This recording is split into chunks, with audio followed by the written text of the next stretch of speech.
Okay, for screen 3, you're supposed to find the derivative of this guy, which is x sine of x. And super important to note is that those are being multiplied, which means you need the product rule. So the product rule tells us that if you have y equals u times v, then y prime is u times v prime plus v times u prime.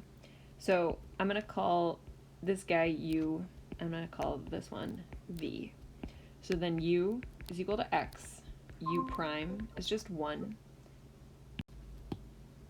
So v is sine of x, and v prime then is going to be cosine of x. So then we're literally just following the rules here. So my f prime of x is going to be equal to u, which is x, times v prime, which is cosine of x, plus